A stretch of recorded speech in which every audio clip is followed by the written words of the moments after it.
Hey everybody, what is going on? We're back with Rebecca Minnick, aka Ace Baby, Yes, baby. in the 2024 Disc Golf Tour Adventures. I didn't say Pro Tour this week for a reason. Yep, we're taking a step back from the pro tour while they go off and have fun on the West Coast. And I Yes. save my money, but still don't save my money because I'm still playing tournaments like every weekend. Well, I mean, you could have made money in Sin City this week. I mean, I Yeah, probably slot wouldn't have. machines. And I also, I guess that's true. I went there last year, so I did actually play the Las Vegas Challenge. That was my very first ever disc golf pro tour event. And now, Oh, of course, it's not nice. on the pro tour. And I didn't actually go gambling. I think I was in like a couple casinos at one point or another, but I never like did anything other than like maybe get a drink or something. I've never been there, but I always want to go there. I think more for the spectacle of everything. It's really cool. I had a lot of fun. I went to an ice bar with Simon Lizotte, Albert Tam, Matthew Luca. Schlebach. I can't remember exactly his last name. I think Casey White was there. His girlfriend Ellie, I forget her last name. She's super sweet. Um, and there were a couple other people, but yeah, it was super fun. And like the Casey. cups were ice, Hmm? and you had like they gave you these like big jackets, like coats, and it was really fun. That sounds like there was a James Bond movie where they went. I think it was maybe to the North Pole, and they created a whole like little town of pure ice, like a A hotel, whole like a little new hotel. world. I was like, dang. It's like the Little Mermaid. It's a whole new world. Oh yeah, I like Little Mermaid. Um, Well, Todd is always talking to me about singing, so I figured I'd get a little bit of singing in. I by the way, I did see your you posted a couple of videos driving down the road singing. Yep. Angela by the Lumineers was my last one. I love that song. Nice. Um, I think I did a Disney song. I think the one before that was at last I saw the light or saw the light. I think maybe it's the title from Tangled. That one's a really fun one. Mm-hmm. I gotta move my car. It's in the way. Taylor Swift has been requested, but usually when I sing a song, Yeah. it's because I was just listening to it on my playlist and I feel like very I don't like passionate about it, very excited about that song. I'm like, ooh, I want to like record this, me doing car karaoke real quick, and I'll just, from time to time I'll do Mhm. that. So it's usually not very planned or whatever. It's just what happens to be um, on my heart and mind and kind of my passion in that moment about a song I'm listening to. You will be banned if you sing Taylor Swift. I I'm already just kidding. did. I very frequently quote her song, "You need to calm down. You're being too loud."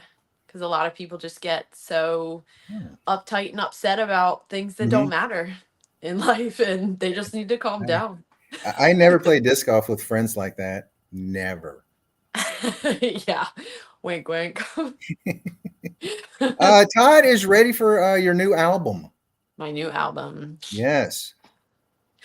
What I really would love to do over time is do disc golf parodies. So I've Hmm. actually on the spot during disc golf tournaments and casual rounds and things like that, I very frequently will write lyrics to songs that are related to disc golf. Um, and at some point I should actually like work on those and put them together and make some disc golf parodies. This is great. We have two Todds. Yeah. Hey Todd. I Hey, know both Todd. those Todds. Hey, Todd. Todd Makes it C and Todd P. it makes it so much easier for us. We just say hi Todd, and we've covered two of the people in the podcast. We I mean we could call it Karaoke Carousel by Acebabieee. Well, I mean, if you don't let me sing any Taylor Swift, then we might have problems. I mean, hey, I would be going with stuff like Flow Rida and Metallica and stuff like that. I don't know how me singing that would go. Well, I can sing Broadway, do like Phantom of the Opera, you know, Les Mis. I do actually like Phantom of the Opera. I love I, Phantom of I the Opera. really, really do. A lot of I love people, Les Mis, a lot of the stuff from Les Mis. I I do need love to a watch couple that. songs from Wicked. For Good is like one of my favorite songs ever. Queen of Nashville. There you Yes. go. That's Yeah. why I win. That's why I have to win MCO Yeah. Go to because Grand Ole Opry while you're right there at it. exactly. Now, this week has been kind of busy for you. Uh, As most disc golf weeks are. well, this was a fun kind of special busy. Um, you were on a podcast on Instagram, which you want to talk about it with Big Friendly Disc. Yeah, so Colin, Big Friendly Discs, on Instagram, he's made a couple videos before about, you know, talking a little bit about mental game, and I'm Mhm. extremely passionate about mental game, and he is as well. And I reached out to him and was like, hey, you know, would you be interested in doing something like this at one point? And he was game, and we finally nailed down a date, and it was a huge hit Mhm. and a huge success. And Andy was actually extremely excited and motivated actually from the live stream that we did on Instagram, Mhm. and attribute some of his very good weekend at MCO because he played as well. He played in Oh, MP40 and he got fifth place out of almost 50 competitors. He shot his first 1,000 rated round since I've known him. But yeah, he was hyped. Randy.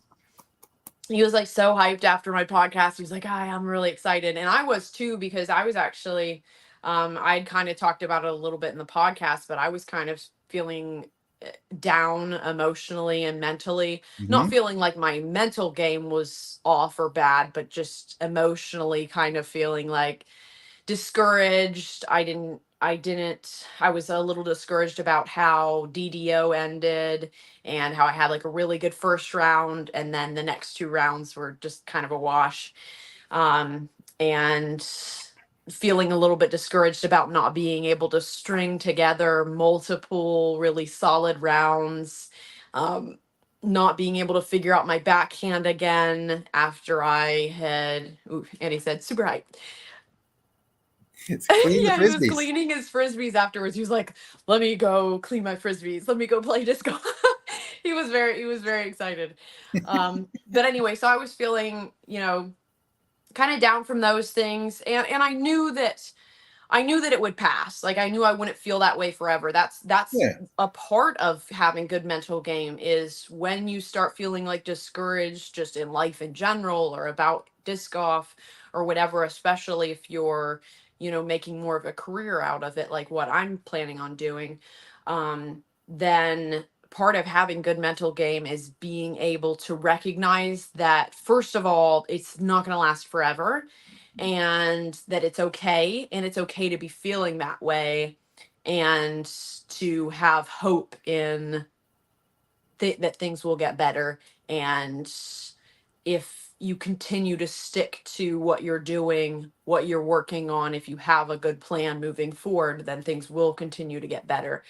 And I think this weekend is a really amazing and very quick result of seeing that, you know, in my own disc golf game, because I was able to completely turn it around from the weekend before and have three fantastic rounds this weekend.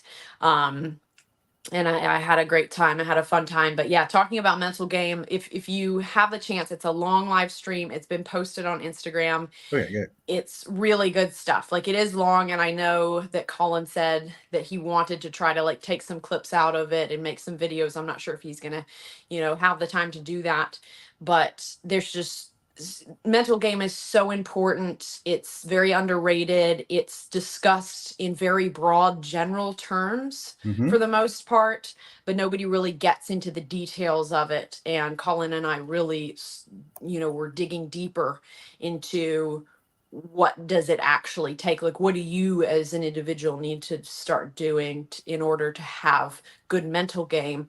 And also the fact that it's an ongoing thing, and it's a lot of these changes aren't going to happen extremely quickly. Like, I was talking to Andy just the other day, and I told him, one reason why I have very good mental game even now and have been working on it a lot more is because I've literally been working on my mental game since like right after I started playing disc golf. Like, it was a focus of mine.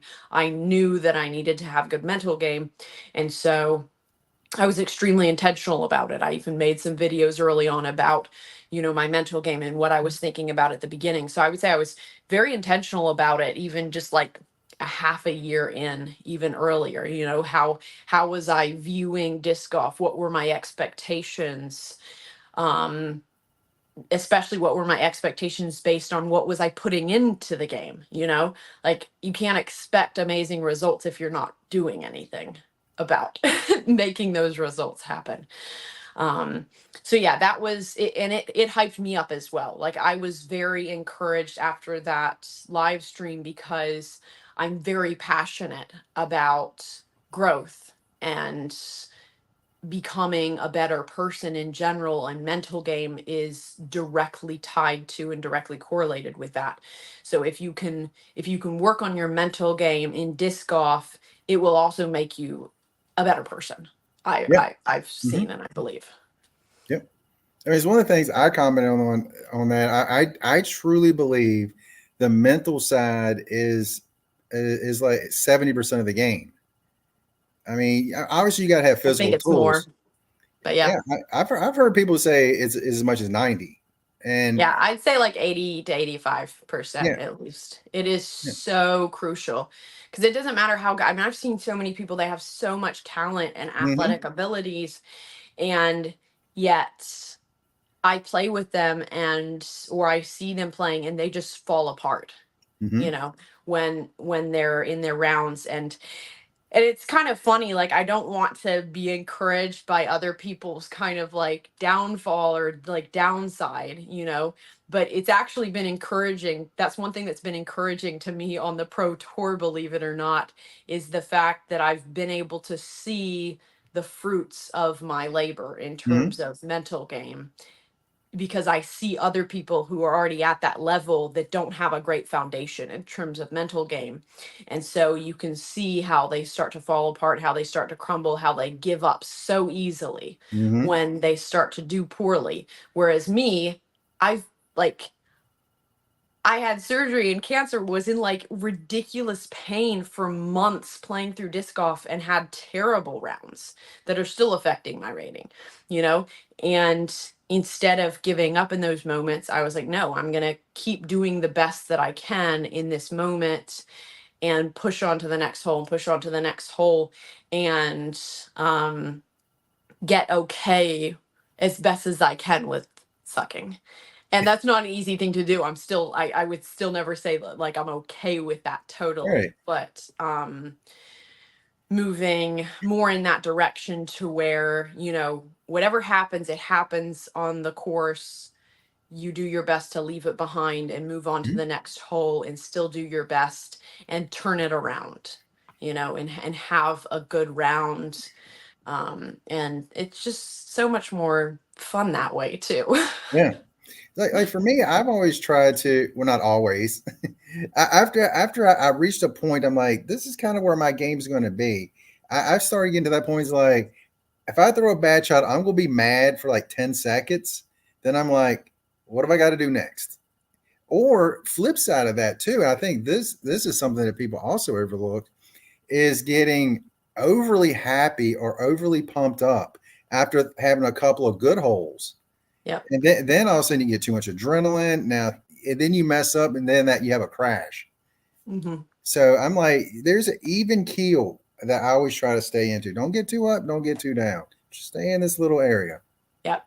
And also, having that motivation still to perform at a high level Yeah. or at your best, even if you've had some really bad rounds that would ruin your round, right? Hmm. Because a lot of people get to that point where they're like, oh well, I just ruined my round, I ruined my rating, so like what's the point? There's a ton of point in Hmm. continuing Yeah. and pushing through. And a part of Colradolin. that. Oh, excuse me. Oh, Colradolin. Anyway, we should talk about my discs. Yes, yes. I was literally about to do that, but we got onto the other topic. I know. And two things: the discs. When move you heard of my spot, we'll switch spots. We'll give you the big screen. My two discs. This Hmm. one is the Judd Havoc design. Beautiful. Absolutely love it. The elephant, the hummingbird, the lotus flower, the butterfly. Music, of course, is in there. Books with reading, my PDGA number. There's the tusks are chains. And then this is all my design, which is the basket and the lotus flower. Yeah, so if you're interested, reach out to me. I believe that so I have the trespass, the diamond, Tursus, Fuse, and Pure, but I believe all of the diamonds are gone from this design, and maybe even all the diamonds from this design. And I think all of the Pures are gone from this design as well. So, but if you're interested, reach out to me. And then I also have disc golf pins. Yay! Yay! Super excited about that. That's Um, awesome. so that's the Silver Design. Disc Golf Pins is one of my sponsors, and they helped design this with me and worked with me. And that's like the gold. It's kind of hard to see, but that's more like the gold design. And then that's also kind of my standard design with the basket and the lotus flower and everything. So yeah, reach out to Where? me. These are $10 a piece. Hmm. And you can also order these from discgolfpins.com. And if you do, be sure to use my coupon code ACE15, that's ACE15, and get yourself some state pins and stuff like that. I'm actually, at some point, I actually have some more pins that I need to put on my state pin board, which I have it now that I'm back here in Florida. But I should show that on our next podcast. I actually Hmm. should have thought about getting it for this, but we had a lot of other things to show. And then we should also show this at some point. Yeah, that's what we were waiting to see. But on We'll the show that again later. other way, I do have link below for the disc golf pin. So if you need a disc golf pin, go down below and click on the link. Go over and use Rebecca's code. Yes. And then I did end up getting my sign from Oh, there it is. from Champions Cup. I had Leah pick it up for me. So that's like Nice. how I got into it. I qualified from the 2023 NADGT National Championships. I won that, and that was my qualification for getting into Champions Cup. That So is awesome. very cool stuff. All right, question. Did you polish your disc? They're very shiny. Nope, that's how they came. That's how they came. Let's see. They are very shiny. So can't wait to get the pins. The pins are cool. Sweet plaque. You should get that framed. The sign behind you. I may do that. I'm definitely going to eventually have a disc golf room, Hmm. and that will go into it and all my trophies. And this is actually my first win this year, but effectively my first win since NADGT the end of last Hmm. year. I mean, I had two wins technically, but I was like the only one in the division, so that doesn't really count. I mean, it like kind of does a little bit, but not. It's not my fault. There's nobody else there, but it is what it is. All right. So I've gotten two second places, and some other, I don't know, a few second places I think, and a third place, but never a first place. So this is my essentially my first win of the year. Say it's not one, it's not two, it's three-time champion. Three-time champion, Music City Open. I mean, how does it feel to go into a tournament, thinking I've won it twice? I mean, do you feel like I got this already? You feel like I got to defend this again? There were a lot of thoughts, and was a lot of mental game preparation going into this tournament. So on the one hand, but at the beginning of this year, I was still kind of like, okay, well, I'll see whether I play in that tournament depending on my rating. And my rating's still like plenty low enough to not be like sandbagging in FA1. If anyone thinks so, then you obviously don't know much about my division. So I think I know a little bit more about it than you do. Yeah, flip a lemon. And anyway, so I was 876 rated, and I just bumped up 4 points. So now I am 880 for the very first time ever. I've never been rated in the 880s yet. So this is my highest rating to date. Very excited with all the health stuff, it's just been up and down and going down a lot and then slowly up. And so it's really exciting to finally be trending up. I think I've gone up 4 points both the last two rating Tuesdays. So that was exciting. And then of course we can't, talk about that without talking about Kristen being the very first female ever to hit 1,000. It's just so amazing, and very, very, very excited for her. One thing about that, which struck me really interesting this week, she finally got that 1,000 rating, which I think we all knew that was coming.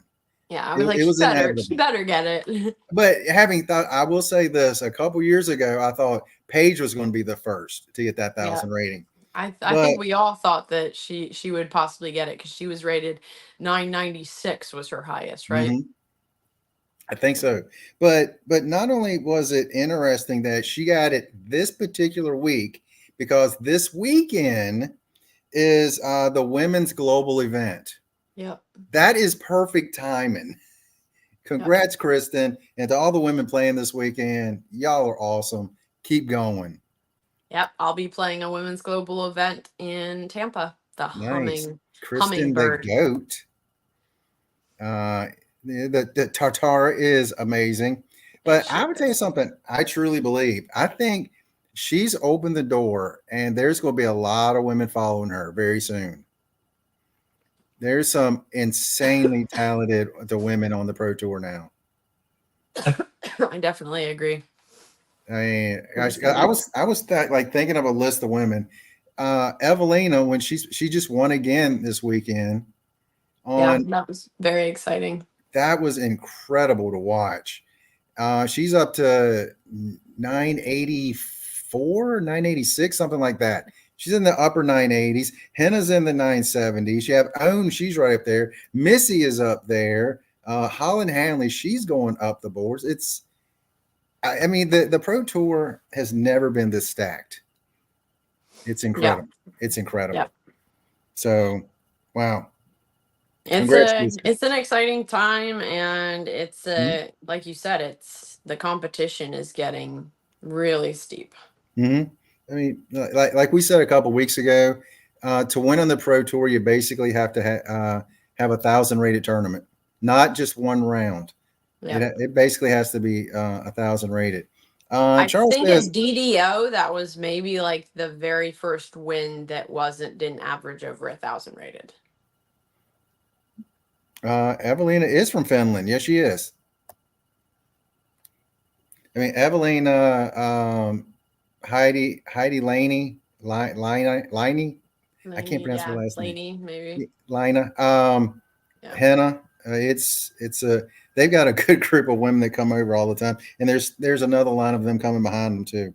But anyway, let's get to round one. Yes.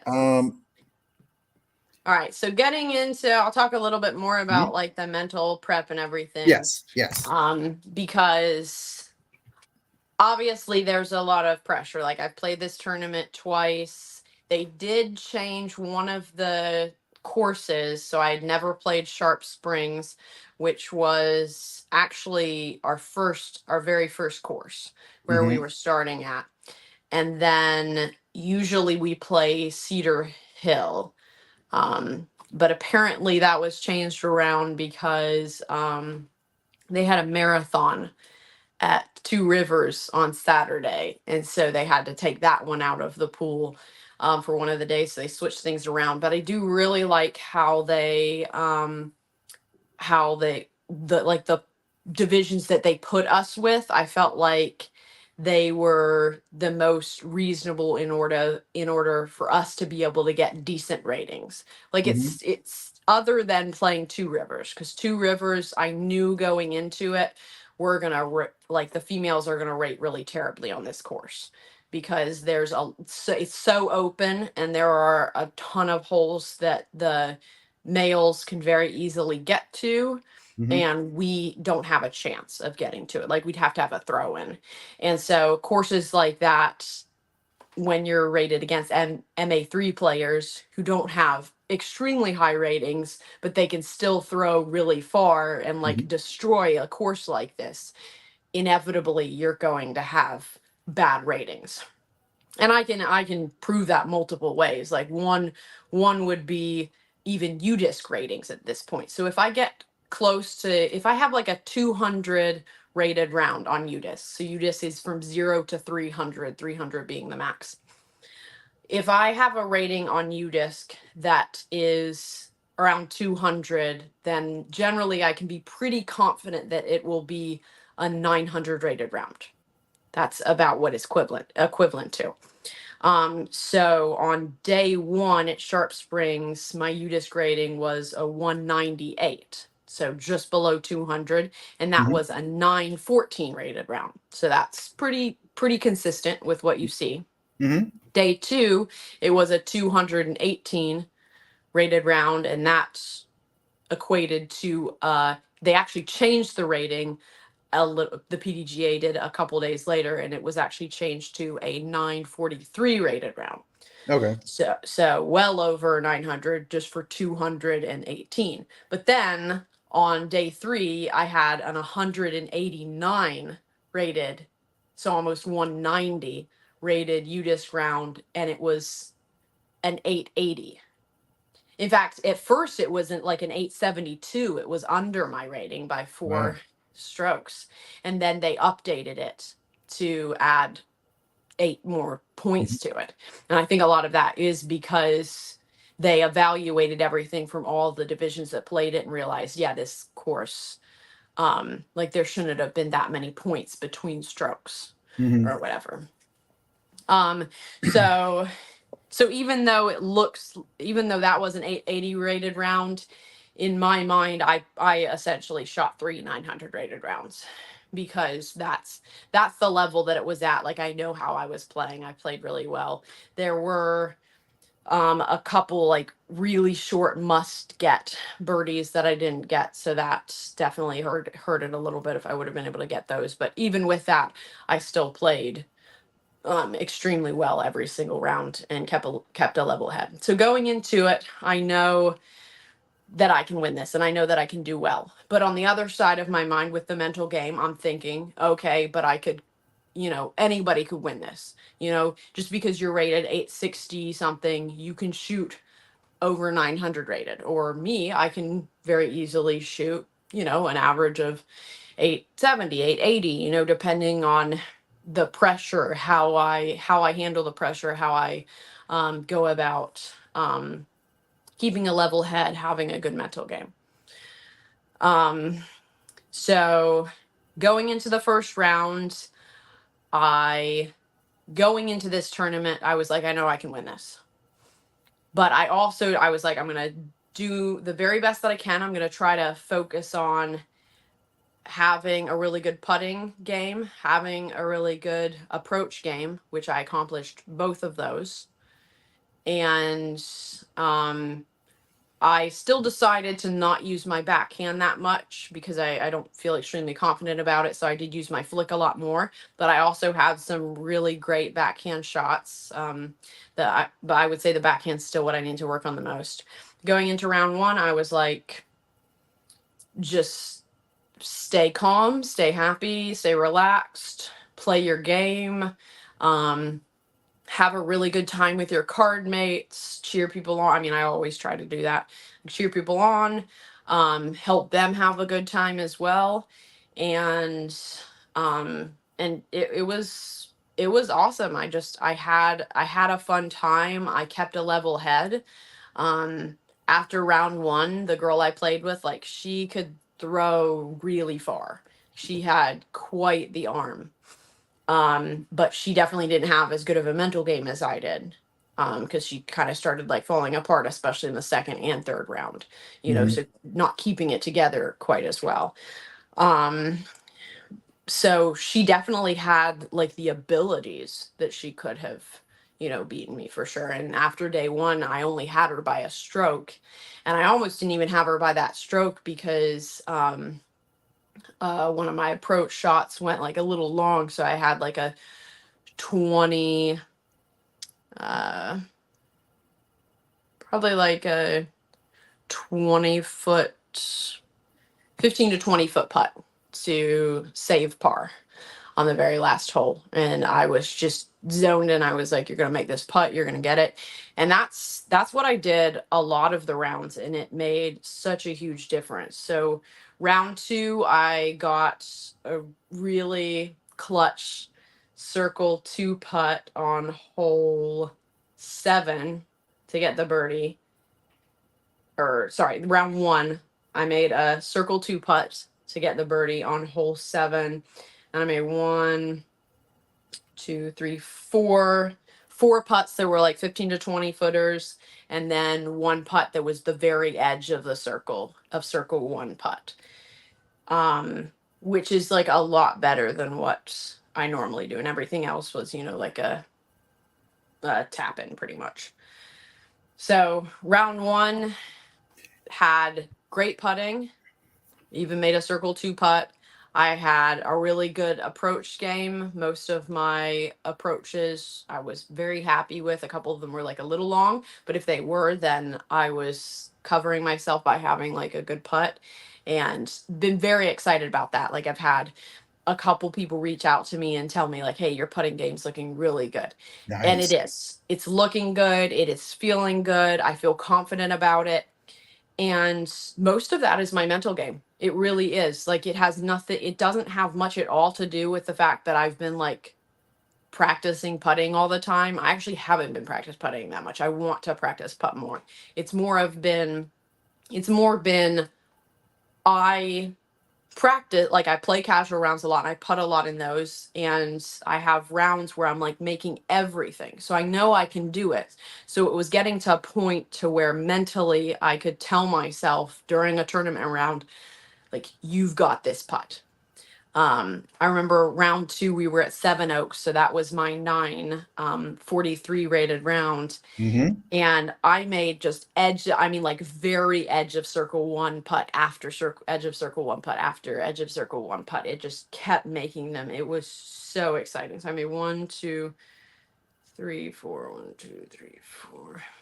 I made like 6 very edge of circle 1 putts Oh, that nice. round, like clutch putts. I birdied hole 17, which is like a really, really difficult hole to birdie for anybody, like any of the divisions. It's such a tight gap, tight line. I threw like the most perfect drive on it. I was so happy about it.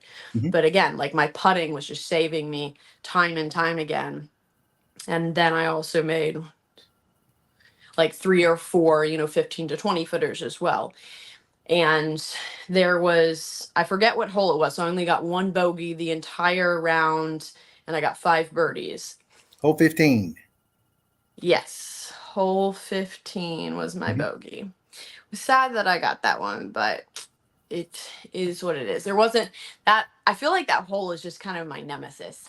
I had like not a very great position. I was kind of in like like a reverse patent pending, but for the flick, Mm-hmm. which is not a comfortable position for me at all. So I just shorted it. It was like middle edge of circle 2.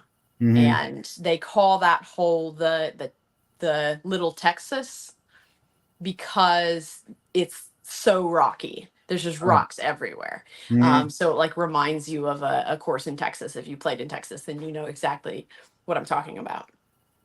Um, and so there was nothing I could do about that. I did like give it a decent bid, and I actually almost went in for the putt to save par, but not quite. But on hole, let me see what hole it was. I didn't even birdie it because I went off to the side, but it was a really short hole.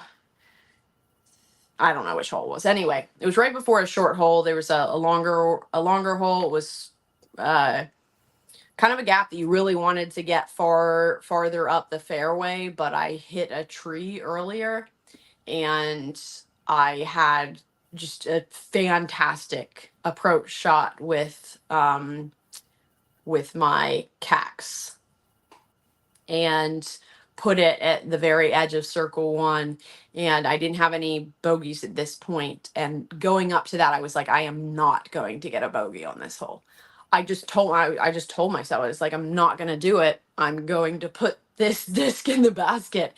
And that was exactly what I did. And allergies were terrible. Like I was sneezing so much this weekend. Like the pollen is out in Nashville, and other people were as well. And like I was getting up to putt on that hole. I remember I needed to sneeze like as I was putting, but it Oh wasn't gosh. it wasn't coming out quick enough. So I was like, okay, I guess I need to just hold it and like make this putt. And so like I made the putt and then I sneezed like twice.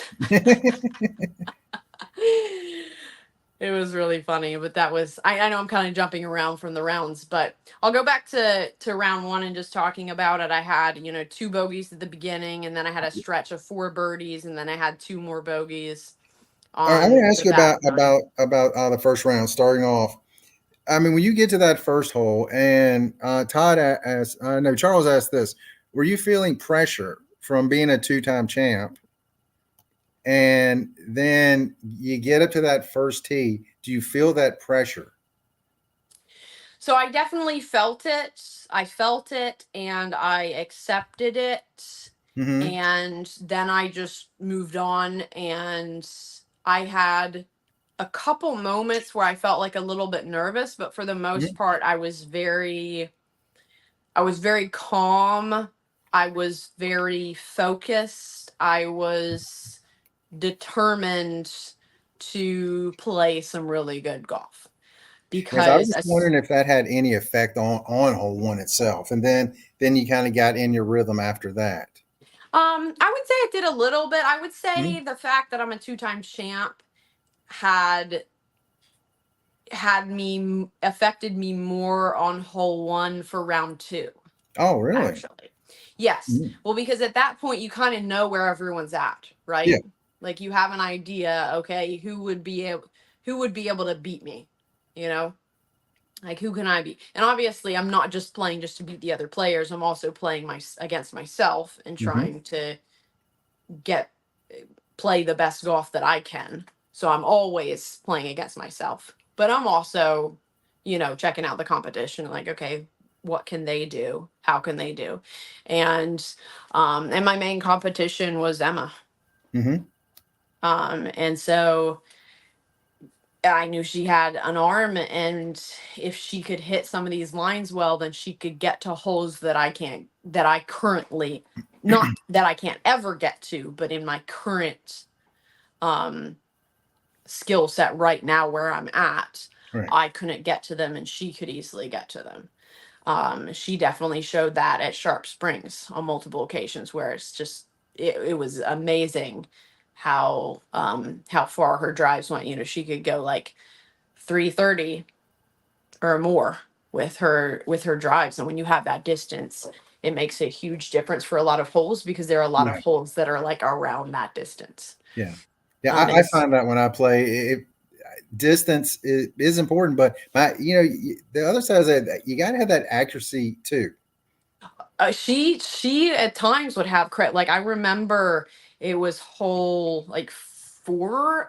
I want to say no, it was hole five. Yeah, it was hole five. So it's like it says it's 290 feet. I think it was more like 300 feet, but it was a very very tight wooded gap, and Mm-hmm. she just laced the line like a pro. I mean, it was a pro. It was just a pro shot. And I was like, wow, if this, I mean, this is round one, we're 5 holes in, and I'm like, this girl could go somewhere. Like she's good. Um, Let me see what is He said, I about to often say. think your high profile event experience gives you an edge over similarly rated players with not as much experience, So such as that's Gemma. yes, that's a very good point, and I do, and it gives like playing an event like this really made it feel like a league or a Mm-hmm. casual round. Like going into Mm-hmm. most of these rounds, it it felt so easy compared to playing a disc golf pro tour event. Like I Mm-hmm. got a shout out to Jenna and Joseph. I got to play with Jenna, Leah, and she actually went up like 20 rating points this time, which was super Oh, good for exciting. her. But I had never met her in person, and she had done a lot of stuff to help donate to some of the fundraisers that were being done to like help donate to all the medical bills that I had. Um, That's Last year, and but I never met her in person, and so I got to meet her, and we had a practice round at Seven Oaks. This was on Thursday, so the day before the event. We went practice Seven Oaks and then went to Sharp Springs, and she just practiced Seven Oaks because she wasn't playing Sharp Springs, but Joseph played Seven Oaks as well, and then Joseph, Andy, and myself played Sharp Springs, and then Jenna walked along with us. But she didn't play it because she wasn't playing that. She was in a different pool. mm-hmm. It wasn't playing that course. But I played Seven Oaks and then Sharp Springs right after. And these aren't like super easy courses. I mean, they're not the hardest in the world, but they're not like nothing. And I still didn't feel as like worn out and as exhausted as I do after playing most of the Disc Golf Pro Tour courses, like playing one, Mm-hmm. because some of those you're just throwing bomber after bomber after bomber after bomber, and then finally you get approach shot and then you putt, so you're just so many drives, Yeah. and then finally you get to do like use your approach game, and then you finally get to putt, and it's just so different. And yeah, so going into this tournament, I mean, I was like, wow, I can kind of relax more. Now I was exhausted every night, and I think a lot of that had to do, like, I would be tired by like 6 or 7 p.m., which doesn't usually happen to me. Like I was like ready to go to bed. But I think a lot of that had to do with the allergies and the pollen. It was just there was so much here, and it Yeah. was like the peak time of the year. So it was just wearing me out, and I was feeling very exhausted. But yeah, like the preparation, and that's one reason why I wanted to do the Disc Golf Pro Tour. Some people would be like, oh, well, why are you playing like AM now? It's like because I'm still an AM player, and because I'm still rated as an AM. I'm Mm-hmm. just I'm just progressing, and like what's the word I'm looking for? I'm getting that experience Yes. and putting myself out there at a much higher level than what I'm actually at, because that will help me. And it obviously has, like the difference between how I was able to manage playing a 3-day 3-round am event this year versus a year or two ago is starkly different. Yeah. It's definitely given me an edge up. And also the fact, I would say, my mental game has given me the most edge, which Mm-hmm. playing the Disc Golf Pro Tour has also helped improve my mental game as well.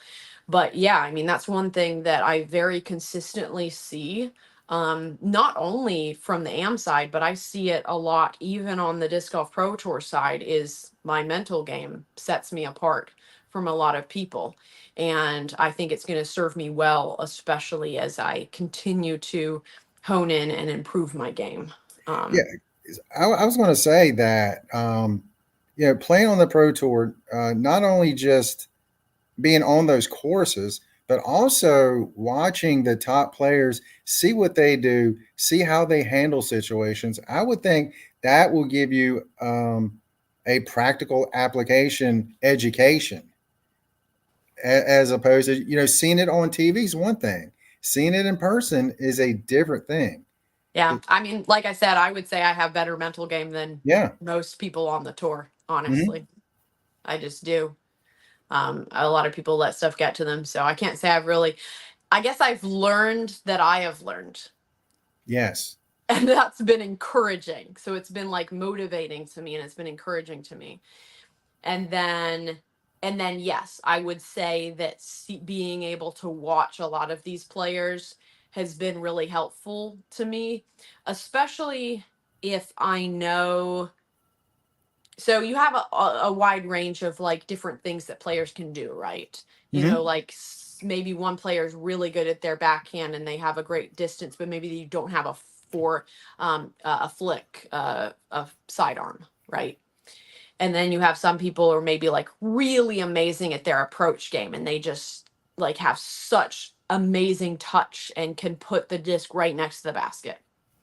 And then you have people who are just amazing at putting and they do such a good job and they set themselves apart as such a great putter. Like being able to play with Lisa Fakis at DDO last weekend was so cool to see her just make putt after putt after putt after putt. It was awesome. I was like inspired and encouraged. I was like, okay, Yeah. that's what I need to do. You know, so definitely all of those things. It's helped me to be able to see some other players, but then it's also helped encourage me some for the future because it's like, hey, I have every aspect of this game. I can do a overarm like a tomahawk if I need to. You know, I even did one at DDO, um, per Andy's suggestion actually, and I was like, you know, I don't use that very often, but I actually can do it pretty well. So like, why not get myself out of a tough situation where I need to go over something and don't have the best line. Um, so yeah, being able to see like, hey, I have a lot of these parts of the game and these aspects that other people have, just putting it together, like really honing in on and not letting any part fall, being able to put it all together. And then to be able to do that this weekend at the Music City Open was very encouraging and much needed, I think, for me. I mean, I wouldn't it would have happened eventually, but it's one thing that I have been a little bit discouraged about, like I said, was having, maybe having like one really good round or maybe having two really good rounds, but not being able to put three solid rounds together. And this is the first tournament of my entire year in which I've been able to put three rounds together and really be able to see how I did it. See Mhm. how I did it, see the mental prep that I did before each round, how I viewed everything, like just knowing that I could win, but also keeping in my mind, like, hey, it is okay if you don't win, but you're going to do your best. And I even told myself, I was like, I think I will. And I was pretty sure that I would, but, um, but still just playing the best disc golf that I could, trying to execute every single shot, keeping a level head. I told myself after any like mistake I did, I was like, hey, it's behind you. We're moving forward. You need to focus on the next shot. I also don't use the backhand approach shot a whole lot, but I'm trying to force myself in situations where, hey, the terrain, like say I'm Yeah. throwing towards a hill this direction. Well, you Hmm. don't want to do a forehand because it's just going to Yep. skip down or go down Hmm. the hill. You want to do a backhand like into the hill. So kind of forcing myself to do that. Or depending on the wind, if you have a particular wind, then you don't want to throw a forehand or you don't want to throw a backhand. So choosing the correct approach shot depending on the terrain, on the slope of the hill, on the wind and what it's doing. And I had multiple backhand approach shots. Like one, I remember I was like 130 or 140 feet from the basket and I put it right at the basket. Oh yeah. So it was it was some pretty cool moments with that. So yeah, I'm feeling great about my game. One thing between rounds 1 and 2, um, you did something kind of cool there too. You got another ace. Yes, I did. I honestly forgot. I was like, what? Which are we talking about? Yes, Acebabieee. Ace baby. Now we're at 3-3. Yes, so I've Three had. tournament aces. So Three I've non been tournament. telling people this. I was like, I don't make the rules. I just follow them. So I'd made my very first three aces were all at tournaments. And then I have for a while now I've had two casual round aces. And so I told people, I was like, well, I have to get a third. That's so funny. These balloons happen. Ba-doom. That the same thing happened during the live stream. Anyway, so I needed to have three casual round aces so we could have, this nice symmetry. And now I can do whatever I want. Now I can have a Yeah. casual round ace. Now I can have a tournament See, well, ace. that explains why you're not haven't been getting any on the pro tour. You just Exactly. been waiting. I couldn't. I Yeah. couldn't. And so Yeah. now I can. Well, So you it's very could exciting. have, but you knew Yeah. better. Yeah, so it was a very short course. I actually have Ashley Pickett to thank for this because she was like, "Hey, do you want to I got a new camera. Do you want to like go over?" So it was recorded. It's a very short hole, but still it's an ace and it was with my splash, the bass plastic, so the main one that I putt with all the time. And I'll also use it for approach shots sometimes. And actually I'll flick it sometimes. Just goes pretty straight. But anyway, she was like, "Yeah, let's meet up at this little 9-hole course that's nearby and, just play that and warm up and everything and, see if we can get an ace or something." I was thinking, like, I'm not going to get an ace. I'll just, we'll just do this. But then, and for the most part, I was just thinking, oh, I'm just going to try to like park the basket. I wasn't really even trying to go in. But then it was the funniest thing because Ashley told me, she's like, yeah, just go for it, try to put it in, and like literally I went up and I put it in the basket right after she said that, because I was more like, oh, I'm just trying to like put it close to the basket, for an approach shot, not actually throw it in. um That's awesome. so that was pretty funny. So thanks to Ashley Pickett for my very first Neptune disc ace, and finally the finishing of my beautiful pattern of three tournament aces and now three casual round aces. There we go. That's awesome. Let's see. So anything else with round one? No, not that I can think of. Mm-hmm. I felt good about it. I felt pretty confident about it. A couple little mistakes here and there, but nothing too bad. I felt good about it. I had some really good birdies. Yeah, I'm trying to think it which. was kind of an interesting round when obviously I wasn't there, but looking at it on the card, started a little slow, had a nice middle stretch, and then kind of ended a little slow. Yep. And then round two comes around on fire. The first 9 holes, 3 under, 4 under through 13. Had 4 birdies at that time. No bogeys. Let's talk about the good times rolling there. Yeah. So it's it kind of started with a couple things. Like I said, the mental game at the beginning, and one thing that I thought was like, I was thinking through everything and I was like, you have really good mental game. Use that. You're going to use that to your advantage. And you know that you are, because you have really good mental game. So you can stay focused and zoned in no matter what happens. And pretty much what I saw is like other people were kind of falling apart, and I was Mm-hmm. staying focused and I wasn't going to let up. Like it didn't matter. And then of course I ended up being 7 strokes in the lead 7 up. after Yep. that round. Mm-hmm. So I had 1 stroke lead, and then I gained 6 more strokes just from that round. And the reason was because part of mental game is like when other people start doing poorly, I could have been like, okay, well, I don't need to like try as hard. Right. But no, when I got to that hole, I can't remember what it was, but it was like the back nine, I'm pretty sure. I think it was hole 11.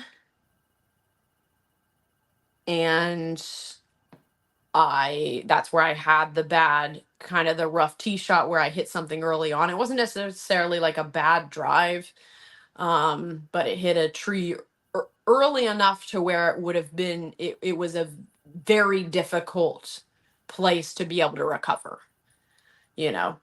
I was like, oh man, like let's see how this goes. So I gave myself a chance, put it at edge of circle, and then it was just that mental determination and drive of like I knew I could make it. That's when I have great putting rounds like this, is when I go up and I have that mental game. It's strong. I tell myself, you are going to make this, you know how to make this putt, and do it. And that's such an important part of putting. People are always Yep. like, well, should I change this? Should I change that? It's like, you can do a ton of different things that work in putting. So many different methods, techniques, a push putt, a spin putt. Most people have a hybrid. I have a hybrid. Lots of different versions. You can reach between your legs, like way down low. You can putt from your chest, like so many different options. But the one thing that you absolutely must have, and it must be the same in this case, if you are to be a good putter, is the belief that you are a good putter and that you can make that putt. And that was what I did. I was like, I can make this putt. I'm going to make this putt. I'm not going to get a bogey here. And I did it. And I did that many times. That was my same exact mindset on hole 17 when I made that extremely clutch birdie. Like, we could go and look at like the stats for the entire pool and see who birdied that hole, but I bet you the number is pretty low. Let's see. Yeah, we can see. I don't know if it would show for the whole pool or if it would just show. Well, I mean, it will just show this particular group that you were on, Or that you were with, and only one other person. I'm actually even surprised that one other person birdied Brit- that in our group. That's very impressive. Like, it looks like it should be an easy hole because it just says it's 242 feet. But oh no, never mind. Yeah, Brittany Risen, she got a birdie on 17. Yeah, it doesn't play like 242. It's very uphill. It's a flex. Like, I did actually a flick line where I go around, up, and then over, and I put all of the power I could in it, and I was still like circle one short from the basket. Wow. And if you do a turnover, it's like you have to have a flip up and then keep slowly turning around, turning, and then get to the basket. But it's like you're throwing almost 300 feet, like 280 at least. So it is, that's a tough hole. I'd be curious to know whether she she probably did a backhand, but I don't know. Maybe she did a forehand. It's interesting to see her score. She finished last in the tournament. She was 10 over for the round. She only had 2 birdies, and that happened to be one of them. The other birdie was on 14 for her. So MA3, a lot of these guys have big arms, so they should be able to get there, right? There were like 82 people in that division, and there were 11 people that birdied that hole. And it's only a 240-foot hole. So that gives you an idea. 1/8 of the players in MA3 birdied a 240-foot hole. Wow. Yeah. That's craziness. So, anyway, mental game, so important. Yeah, when it was all said and done, 5 under for that round, 943 rating. I mean, that basically separated the whole tournament. Really, the front 9 is what kind of separated it. You were 3 under. Emma was 3 over, and there's 6-stroke difference right there between first and second. Yep. I mean, I shouldn't say that because I don't know if she was actually in second at that point, but Yeah. by I the think she was. I mhm, mean, she definitely was by the end of round two. yeah. But yeah, So she may not have been at that moment. mhm. So I mean, that's the big separator. Now going into three, round three, was your mentality to still kind of keep the pedal down, or was it just don't mess up, or just try to get just par par par par? Because they're not going to catch you just parring out. So it was kind of some of both. My strategy was very hole dependent. So I wanted to push on the holes that were gettable, but part of why, like, I could have had a lot better round if I would have been able to practice this Mm-hmm. course beforehand. Like, I have played it before, but it had just been a long time, and your game changes so much in a Yep. year. And knowing, like, and your bag changes too. So, like, knowing what disc to use and the distance and things. And I think there's like a few holes that are very birdieable, and I was like extremely close on all of them, but I didn't get a single one of the birdies. And I think if I would have practiced those holes, that I could have gotten birdies on like 4 holes. I did birdie. So birdieing hole, let me see, Two Rivers. Birdieing hole 15 was pretty clutch because that one's like straight uphill. Like Mm-hmm. this angle, it's pretty steep. And I put that pretty close to the basket. Then I birdied hole 7.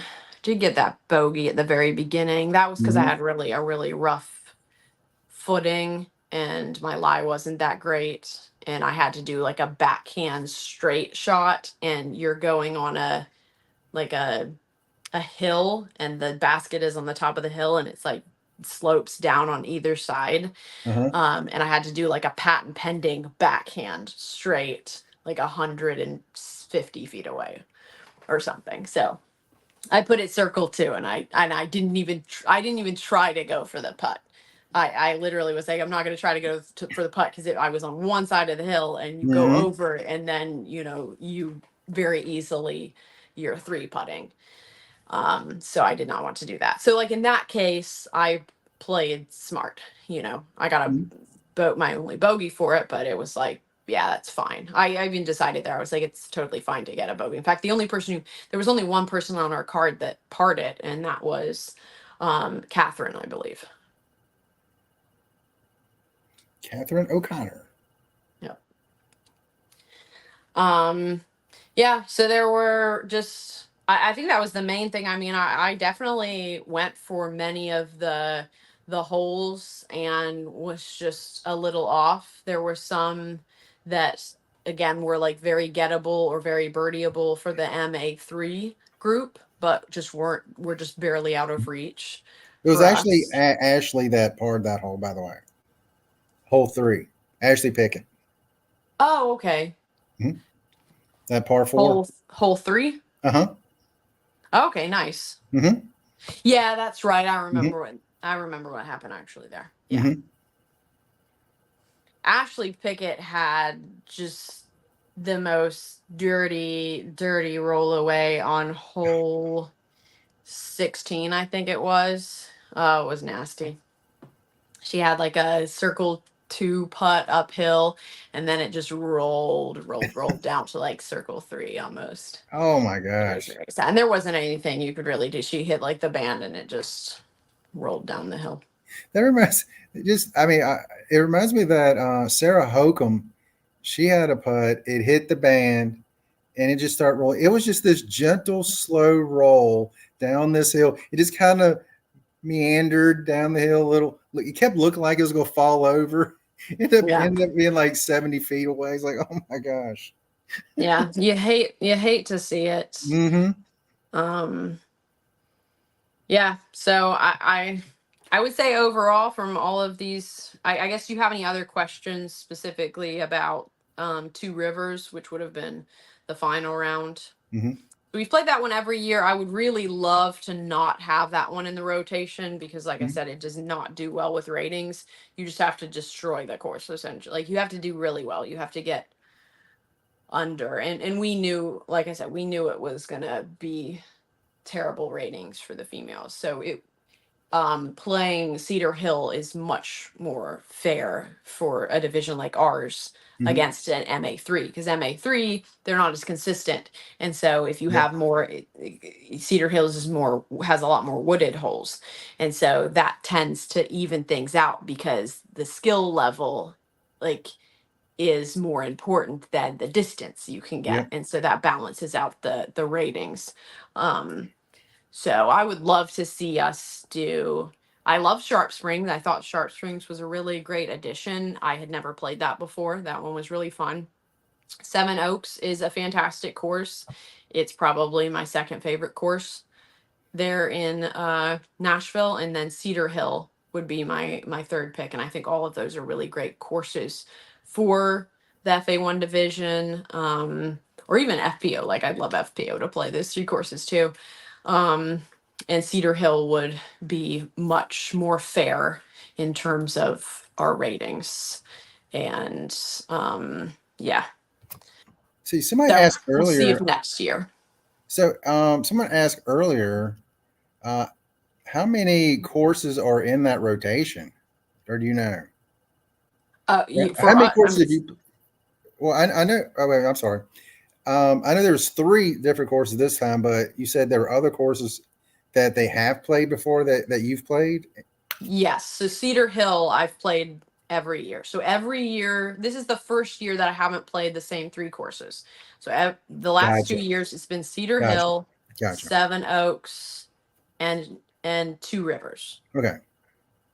But this year, instead of doing Cedar Hill, they switched it to Sharp Springs. But I wish instead they would have switched Two Rivers to Sharp Spring. Charles said earlier, becoming friends with great players like Own Cat, Lisa, and getting to practice with them has got to also be beneficial. I don't know about being friends with them. Like, I am friends with people, but I feel like that's a little different from separate from disc golf. Hmm. And people are always different than what you imagine them to be, like from social media or online. People are different. People think like, oh, I know Rebecca Minnick because I follow her on social media. And you know a part of me, but there's no way to be able to express all of that. So, like, I don't like I just want good people that are friends in general. Like, I don't care if it's a disc golfer. I don't care if you are or not a disc golfer. I would say, although practicing with people like that does make a difference. So if like friends is equivalent to like playing casual rounds, Hmm. then I think playing casual rounds can Well, I definitely think I think that's like what he's help. saying is being able to play casual rounds with them. May you know, may you may learn a little Yeah. more by doing that. I think Yeah. that's what. Yeah. I actually haven't done that as much lately. Mhm. Like, I think the last casual round I had with any of the pros was Jonesboro, and I guess I ended up playing nine of the holes with Own at Mhm. Northwood Black, but that kind of just like happened by accident. It was so funny. I arrived there and then she was about to practice and then had something with Jomez in the evening, and she was like, yeah, I'm just gonna play like the first few, and I said, I can play with you if you like. She's like, yeah, let's play together. So we played together for the first nine holes, which was really good because walking from hole to hole on that course was crazy at times because they were kind of like combining some holes from Northwood Blue with Northwood Black, and there were some pretty long walks between holes at times. I hate it when courses do that because I played at one in Charlottesville, and I truly believe there's more walking between holes than actually on the holes themselves. That's kind of how New World is in Jacksonville, Florida, or Jacksonville, one of those two. There's like, and there doesn't seem to be any like great reason for it. It's just so Hmm. much work. Maybe there is. Anyway, a course like Northwood Black, I do not mind the walking at all Mhm. between holes because it's just such a fantastic course. Like it's well designed, it's well made. So yeah, I have to walk a little bit longer, but there's a good flow in terms of the course itself. But yeah, I really dislike the courses where it just doesn't seem to be any like really good reason to have so much walking in between. So you kind of wonder like why that happens. Like this isn't even that great of a course, and yet I'm walking, 3 miles just to get from one hole to the next hole. Like overall, accumulative. I'm walking like 3 miles just between holes. It's in, and Todd also asked, "How was your driving from the tee? Must have been very good." Yeah, I'm gonna look at mine. Let me see. I didn't. I only had one time that I was off the fairway Mhm. for my second round. I wasn't ever off the fairway. Or let me see. Sharp Springs. Okay, I was off the fairway once on round one. I was off the fairway once on hole two, and I was never off the fairway on hole three. But it's a little, Really? or sorry, round three. But it is a little harder on round three to be off the fairway just because it's so open. So yeah, I mean that's especially for those two courses, Sharp Spring. There's a lot of wooded holes, Mhm. and especially for Seven Oaks, the fact that I was only off the fairway once is is pretty exciting. It's Now, on these I'm three pretty happy courses, with. did they have very much OB? No, they didn't. Mm-hmm. Thankfully, I love when you can just have good courses Mm-hmm. and you don't have to put a ridiculous amount of OB. Or what I dislike the most is when there's natural OB and yet they still feel the need to put an OB line. Yeah. And there's no reason because there's not like a fairway right over there. Mm-hmm. It's just there's woods, there's like a bunch of stuff. Like there's no good like the fact that you're in that location is punishment enough. Yeah. You don't need an extra OB line on top of that. Yeah. I mean, that's like New London Tech. The whole right side is, they call it a conservation area. Yeah. So, I mean, if you're just in the woods, that's bad enough. But if you go to the left side, the woods are just as bad, but it's not in OB. Yeah. Yeah. So, Yeah, that makes sense there because they kind of have to put the conservation area mhm. as OB. But I like the fact that they don't necessarily have the left side OB. Yeah. I don't even know what conservation area means. I got to be honest. They are conserving it, so they don't want people walking through there a lot and messing it up for the As I'm habitat. tranching through there, getting every throw that I end up throwing over there, Yeah. but I get in and run immediately out. Oh yeah, yeah. I mean, I go and get my disc if I'm ever in that area as well. Of course, it's been a while since I've played there, but hopefully, I will be playing there again this year for Worlds, Yep, Pro Worlds. I will be here. Friendly OB, yes. Yes. Yeah, I mean, I just hate, because we've talked about this. We're just gonna put a random line somewhere, and then now you can't go across that line. Like, oh gosh, what was the tournament last week when Missy won, and you had what's her name, Emily, out of bounds by that much, and really there was no reason for that out of bounds. Like, come on, come on. Yeah. And it also really didn't. It looked like it would have been very difficult to actually definitively say that that was OB. So I'm Yeah. surprised. But pictures can be deceiving. So I don't Mhm. know. He's just. It Apparently, seemed like. Terry Miller went over there and he said it was OB. Yeah. He said if he had been voting, it would have been OB. Emily said she thought it was definitely inbounds. I don't know. Yeah. I either way, I felt so bad for her. Yeah. Yeah. I'm sad that they didn't put that as inbounds. Mm-hmm. Anyway, I think that's the main. Those are the main things for me in terms of the tournament. I'm very excited. I'm extremely happy with where my game is going. 880 rated. I'm excited to move closer and closer to that 900 mark and to get over that, and then to continue to improve my game. And obviously there are some courses and tournaments and pools that, like, it doesn't matter how well you do, you're not going to get a good rating. The Hmm. rating system is not that great in a lot of ways, and if you don't understand that, that's okay. But just trust me that there are courses and tournaments or divisions, especially that females can be put in which your rating is going to be complete garbage. It doesn't matter if you play like the best you could possibly play, and effectively, it was like a 900 rated round or a 950 rated round. Because I do a pretty decent job of like gauging how I'm playing, like where my playing is at. Is this at a 900 rated round? Is it like 915 or 920? Is it 950? Is it 870? Something like that. I can generally gauge that fairly well based on like the course and how I'm playing. But there are some tournaments that it just does not do well, and that happens a lot in some of these tournaments that maybe I'll be playing here soon. So we'll see how my ratings go. But another important part of having good mental game is being able to separate those two, like knowing when it's really something you do need to work on, or if you're actually doing really well and it's just the ratings aren't showing that. So being honest with yourself and being able to evaluate your game as a whole, and then also evaluate your game piece by piece.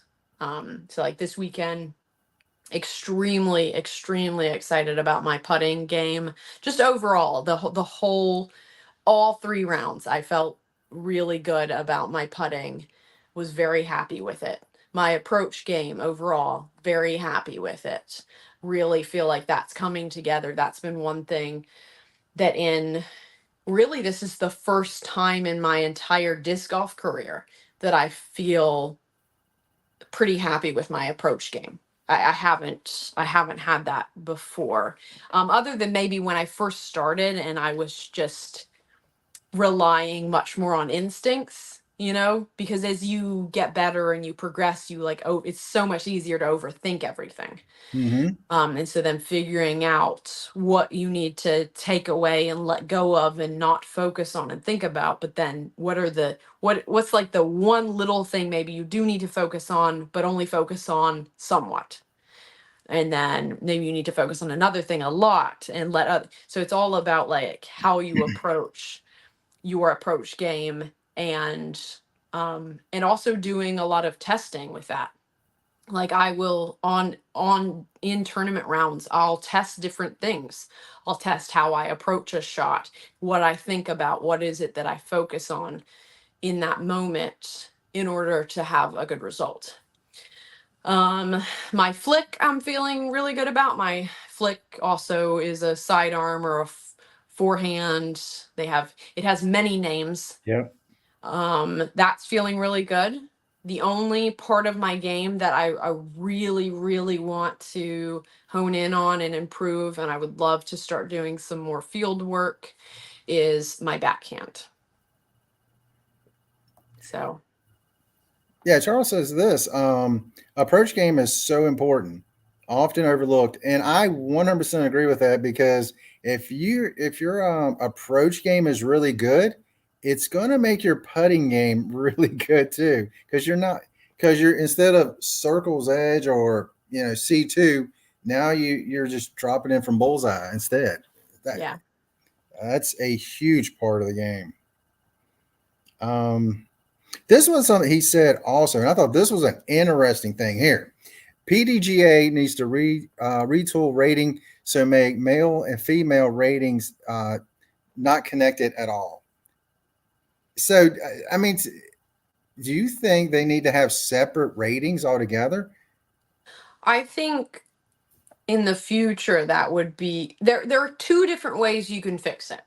Hmm. One would be to do that. But the main problem that you run into now and will probably run into for a very long time to come is that you need data points.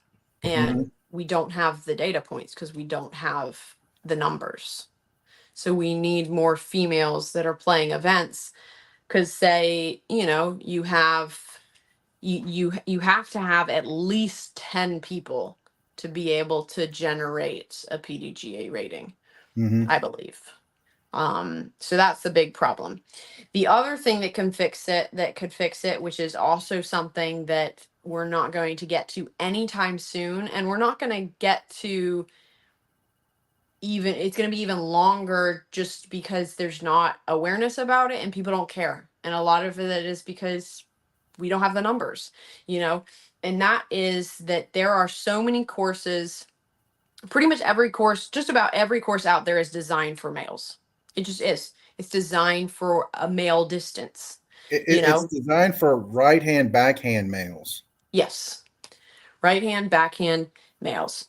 And the distances are equivalent with that. So Mm-hmm. as a female, you may have skills that aren't than your male counterpart, but you will lose all the time or you won't do as well because you don't have that distance.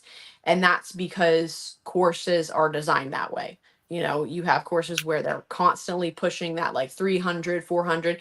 And when you can disc down, that's a huge advantage. When you can Mm-hmm. use a mid range, when you can use a putter, that that makes all the difference. And not only that, when you can use a driver at like 70, 80%, that makes a huge Yep. difference. So you're having females that in order to get a birdie, you have to throw at 100% a driver perfectly. Yep. How, I mean, that's extremely difficult. I've said this before that if a lot of males had the distance that females did, then most of them would quit because they just get too frustrated. They'd be like, I can't get to any of these, you know? Mm-hmm. um, but it makes a huge difference. Like if I could throw a putter 300 feet, or if I could throw a mid range 300 feet or 330 feet, that would be a freaking game changer, Yep. you know? But I can't. So in order to get these, you know, where you can, that's why you see like MA players are all over the place. You know, they could have a 3 over or they could have an 8 under because, you know, like their game isn't very consistent. But as a female, it's like that's not going to happen. You're not going to just randomly have like an 8 under because we can't even get to that basket. Yep. You know, like we're playing it for par. And then if you accidentally like make a mistake and then don't have a shot to like save par, then you're at, you know, you're at getting a bogey. And so Yeah. it, there's so many courses that I get like very frustrated playing because it's like this isn't designed for a female at all. And it just gets frustrating because it's like these distances, you know, you're having 350, 360 foot par threes over and over again, where it's like this is so boring. You know, all I'm doing is throwing as hard as I can and then trying to make sure I have a good approach shot and put it in, but there's really no opportunity to get the birdie. So I just wish we had, you know, more.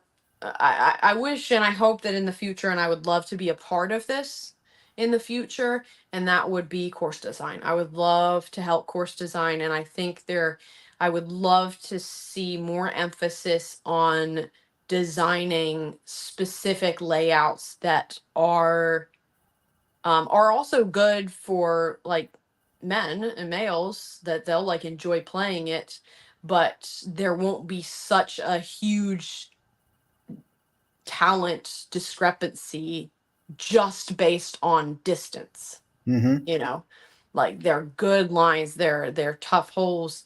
You have to you still have to have a really good disc golf game, but they're gettable, and there just aren't a whole lot of really good courses out there like that that are a good distance but also just what I would consider a really fantastic course. Yeah, I mean, like Charles said, this is the exact same reason why I struggle watching MPO. It's just crush and putt, crush and putt, crush and putt. Yeah, I totally agree with that. yeah, it's boring. Yeah, if you like, to me, it's like Gannon Burr one time, and I like Gannon. I'm a fan of Gannon Burr, but they changed a hole at Maple Hill. He's like, well, I mean, we can't. I mean, we're not birdieing this. It's too hard for us now. I'm just like, I mean, do you need to go 27 under on every 18 hole course? What's Yeah. wrong with having some pars? What's wrong with difficult par holes every once in a while? I'm not saying having Well, it's the 18 holes opposite for like that. females. It's like, what's wrong with having a Exactly. birdie opportunity every Exactly. once in a while? You know, you see men who are getting, they're Hmm. mixed technically, but it's men. Yeah. Men who are getting 10, 11, 12, 15 under on one Yeah. round. And then the very best that the females can do is like 6, Yeah.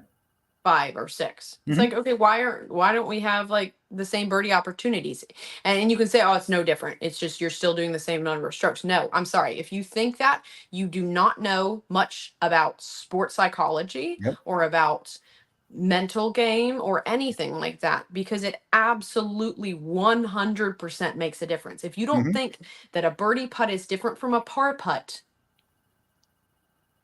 then you're not thinking about it. You're Yep. just not thinking about the psychology of it, Hmm. because it does make a difference. Maybe say there, by some weird chance, your mind doesn't work that way and it's the same, but for a lot of people it does, and I feel like especially for females Hmm. it impacts them more in terms of mental game. I believe it does. I was actually talking with a couple other females about this, and just the psychology of a birdie versus a par putt, and like what we're used to, and Hmm. how we have so fewer birdie opportunities that when we get to a birdie putt, it adds even more pressure Yep. because we don't have the birdie opportunities. So when we finally get the birdie opportunities, we're like, your mind is like, okay, well, I need to make this. I need to make this. And if you don't think that that's true, then I'm sorry Yep. that you can't think outside of your own little bubble. But it's just facts, you It's know. true. It's just true. But I think it's not only that, because I mean I 100% agree, but I think it's also this. By the time you get to hole like 16, you're also starting to get mentally worn out because you're trying so hard just to get pars. And Yeah. toward the end of the round, not only is sometimes physical fatigue, but now that mental fatigue is even greater because a man, like the top pro men, they're shooting 15 less shots around than the top pro females. Yeah. And that is a lot up here as well. And Yeah. that mental side, it gets exhausting. And I totally agree. Yeah. It's physically exhausting. You're needing to stay focused for more throws. Hmm. You're needing to throw more throws. So Hmm. physically, your body is going through more. Hmm. It's yeah, it's there's so much more to females playing disc golf than what people realize. You know, and that's why I say that a lot of men, if they were in our shoes, they wouldn't do it. It would be like, oh, this is too difficult, this is too hard, you know. and Well, and that's another reason why you see so few women in there, because not only are do we have these extra added obstacles at every way you turn, and I could go into so many different topics that relate to this, like bathrooms, and people are like, oh, bathrooms, it it matters, does matter. you know. Like there are so many different aspects that, like, and then on top of that, you see tournament director after tournament director not care at all about you. Like I, as an am in 2022, I toured the country playing so many different tournaments, and you see how little people care about Mhm. females in particular, and it wears on you and it drains on you.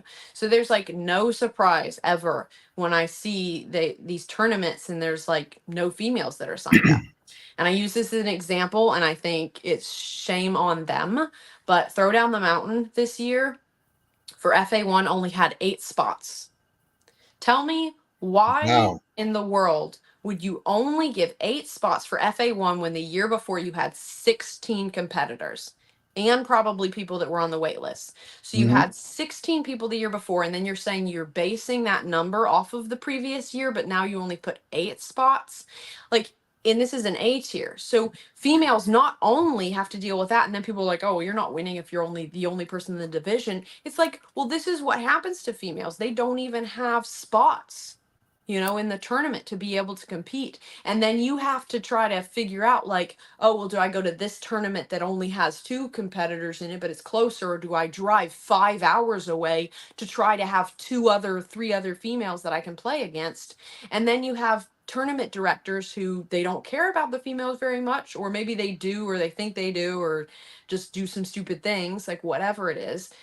And you have at an A tier with people where there's a ton of females that want to play this tournament. And then you cap it at 8, and then you have females in an A tier that still can't get that much competition. Yeah. You know? Like it's just it's a lot. Mhm. There's a lot of things that people do not understand about um the female side of disc golf. Anyway, I'm done with that. I'm not going to talk about it anymore. We've been like an hour and a half, so it's actually surprising. We could probably like wrap it up here soon, and this would be like the Yes. shortest podcast Yes. we've had. It's right about that. Yes. Yeah. I mean, the only other thing I was gonna say is like people like me with the noodle arm. I'm throwing backhands like 200 and my forehands like 250 to 275. When we played New London Tech, I told my friend Jason, I was like, if Paul Macbeth had to play a course on the same ratio of my throw to the hole size, like there's holes on here that'd be nearly a mile long that he's playing. Yeah. And they'd be like a mile long and very narrow. So he'd be throwing out of bounds a lot, just like I'm doing. Yeah. Exactly. Yeah, I So mean, you're yeah, throwing like 8 throws on it, yeah. that's pretty good. Well, hole 6. That's a different story altogether at New Yeah. London. Yeah. Uh, yes, that was the actual next question. What is next for Acebabieee? So I have the women's global event this weekend. So we drove back to Florida. Very excited to be home. We made it back at like 4 in the morning. Wow. So I've mostly just like slept and caught up on some social media stuff and kind of just taken it easy today. I have a lot of things that I'm planning on doing for my health. I have like blood work. I've been going to what's called like an EES systems, and it helps like your body with healing and stuff, and just gonna try to do a lot of stuff on that front. I'm gonna get a high dose vitamin C infusion tomorrow, Ooh, that's gonna which be some just helps energy. out with general health and also helps fight like cancer or combat it or help keep it from Mhm. coming back, stuff like that. So I also will get like my hair redone with my highlights, so that'll be fun. You're But gonna yeah, get gussied up. yeah, so we'll fix that. It Wait, actually wait, doesn't wait. look too bad. It's been many months since like I had it done, and it doesn't really look that bad, even just growing out. So um I know you don't know some of my southern. Did you know what gussied up means? yes, I did. I have heard that before. Multiple times actually. So there's a lot of things to do. I have a couple different people, or a few different people that I'll be giving disc golf lessons to. I have a couple people here that have ordered discs that I haven't been able to get those to. I have a few people that I want to get rounds in, hang out with, obviously see family some. So it'll certainly be a busy time. I'm hoping to do a giveaway also for I recently reached 5.5 thousand followers on Instagram. So that was Nice. very excited. I actually kind of put together all the stuff that I wanted to do for my next giveaway. And so I'm hoping for that to be a pretty big one. So be on the lookout for that. Yeah, and this Saturday is going to be the women's global event. That is a 1 day 2 round tournament in Tampa. I can't remember what course it is. I don't think I've played it before, but I'll have to see. And then um the weekend after that is the Sarasota Open, and that's like an hour and a half away in Sarasota. And I haven't played any courses there ever. And that's, I believe, an A tier. And um it's 2 rounds on Saturday and then 1 round on Sunday. So that gets to be really exhausting weekends. I'm just like dead, you know. Like this Saturday, I'm gonna be playing 2 rounds on Saturday, and then I'll be playing 2 casual rounds on Sunday. And I I'll like just give disc golf lessons. So it'll be a lot of disc golf, and like I said, trying to fit in field work. I definitely 100% want to do that. That's kind of like my main goal in terms of what I want to work on for myself. Is I really want to work on my backhand a lot. So that would be my. I have a lot of other things I'd like to work on, but that would be my main focus while I'm back in Florida, to work on that. And then after that, it's up to Wisconsin for our delayed honeymoon for a few days. And then I'm playing River City Open, which is in or near Grand Rapids, Michigan, which will be some of the courses that I will be playing for Amateur Worlds. And so I recently, few weeks ago, found my doubles partner for Amateur Worlds, and very excited about that. I think we could nice. definitely like take it down. He's been That's throwing some awesome. 1,000 rated rounds at league. And he's from that area, so like he knows the courses. So I'm hoping to maybe even get like a practice round in with him while I'm there for the River City Open. And then I'm also planning to focus more on like practicing for Am Worlds than I will be for actually playing that tournament. But also I am excited about that tournament, and I will get to meet a bunch of new like FPO players that I've never played with. Chantel is going to be there. Played Hey, with her before. Chantel. She's super fun. Jessica Olski. I'm not sure if I'm saying her last name right, but she is amazing. She's such a kind human being. Both her and her husband have been super supportive and really kind. So I'm very excited to play with her. I really hope we get to be on a card together. And then there are many other people that are going to be there. Ashley Pickett's going to be there. Yeah, bunch of people. So I'm very excited about that tournament. So that's kind of what's ahead. Just getting some stuff done here. Yeah. I literally just realized Am Worlds is what, right around 2 months away. It's in July. Hard to believe. Wow. I'm really getting excited for it. I think I can win it. I'm very excited to see. I mean, I know obviously that someone else could win it too, but Hmm. especially with like how I'm preparing and how my game is going. Yeah, I'm ready. I'm ready to take it down. Oh, he said it's. I was wrong. August 3 through 10. Yeah, so I guess about 3 months then. Okay, because I know Worlds is right after that. It's like I think it's the next weekend. Yes. Yes, they're very close. Hmm. Um, I thought it was a few more weeks in, like 2 more weeks in between. Okay, there we go. I think there's maybe like there 1 weekend between? I think it's 2 weekends in between. I think Yeah, I think it, there's 1 weekend and then Pro Worlds is the next week maybe. I can look at this really really really But fast. I do think it's all August. Yeah, I could as well, but Let's um see. what was I gonna say? I had something I was gonna say and then I just slipped my mind. August. It's like Oh yeah. 21st through 25th is when Worlds is. Okay.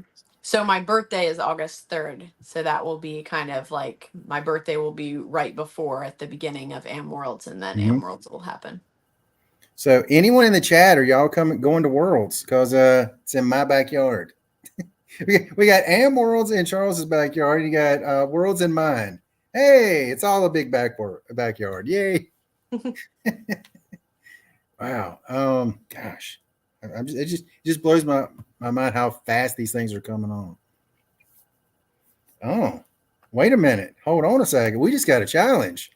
You need to play against me. You've seen me play. You know I'm no good. That's an easy win for you. But hey, we'll do it. Hey, if you We come to should Worlds, definitely play around it together at some point. yeah. Hey, if you come to Worlds, man, or if I make it up to your neck of the woods, I would definitely play. Definitely. Yeah. So man, good week. Got to win. Kristen, somebody another did something big with another thing. Look at that trophy. Hold on, we got to make you I big. think this is honestly the same trophy I got last year. I don't think they changed it at all.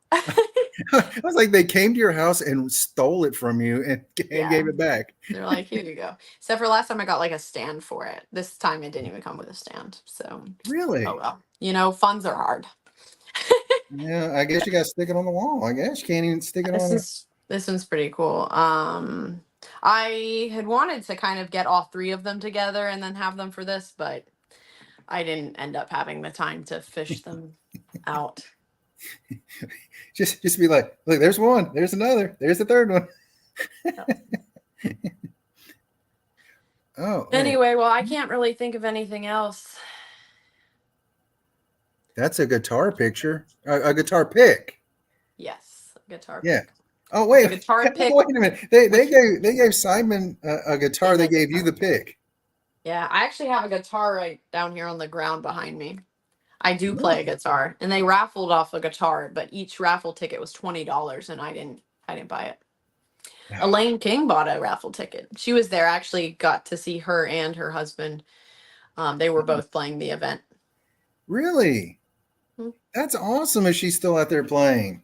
Yeah. She's been having some stuff with hip mobility and her Hmm. like just getting a lot of tightness, and it's really been impacting her game Gosh, negatively lately. But she's still been out there playing a lot. They're still traveling a good bit and playing a good bit of tournaments. But yeah, it was really awesome getting to see her there and getting to hang out and talk with her for a long time. Her and her husband both. So she's got to be every bit of 70 by now, doesn't she? yeah, I'm not Because sure. I know she was playing in the late 90s, and she wasn't a spring chick. Well, you know what? I would say she might be in the 60s then. I think she may be in the Yeah, 60s. probably. You know what? Never talk about a woman's age. What's wrong with you?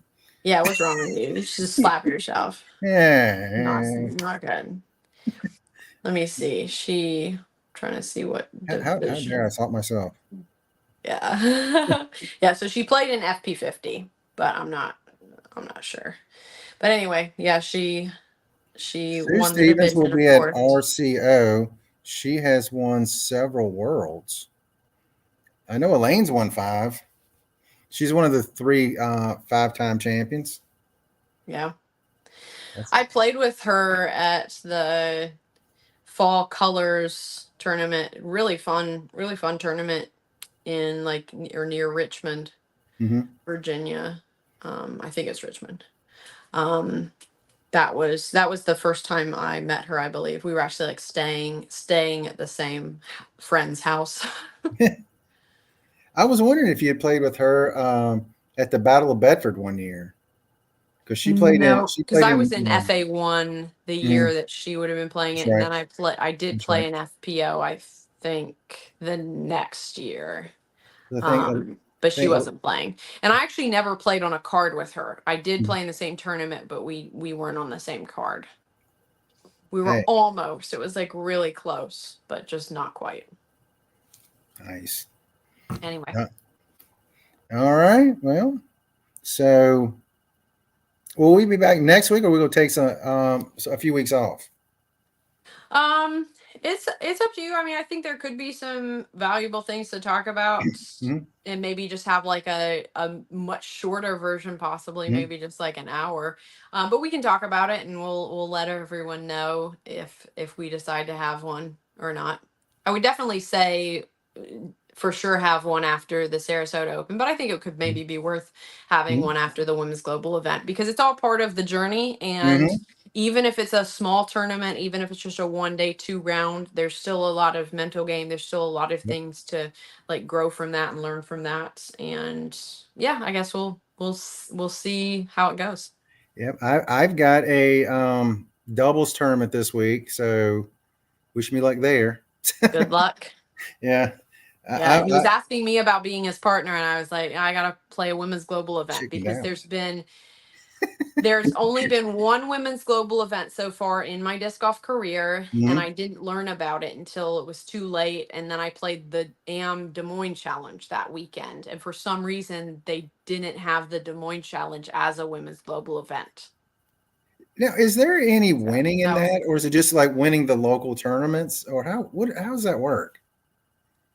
yeah, I think it's just winning the it's just like any other tournament. Okay, It's just that a women's global event has to offer every single female division possible. gotcha. Okay, Yeah. that's awesome. That's Yeah. awesome. So, and Man. obviously there's a focus on women. You're Mm-hmm. trying to make sure you're catering towards women.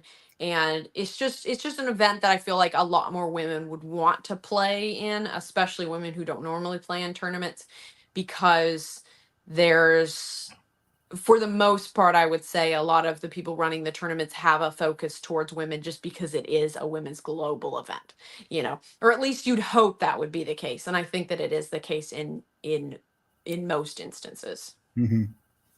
So I don't know if there's any local. I hope so. I know Brooke. She's got a women's group that they've started every week. So proud of Brooke. Good for her doing that. Yeah, that's So awesome. Brooks great. so so that's all we got this week. Yep, that's all we got. Thanks. Thanks Cutting for it off early. Champ. Thanks for being here. Thank you. It's been great, and thank you to everyone who commented and is watching, and thank you to everyone who's will be watching this later on. Remember, if you need one of Rebecca's discs, message her over on Instagram or message me, and I will get you to her. If you need pins, definitely get in touch with Rebecca or get in touch with me, and I will get you in touch with Rebecca. So that way you can get you a pin. But that's all we got. You All we guys got. have an incredible day.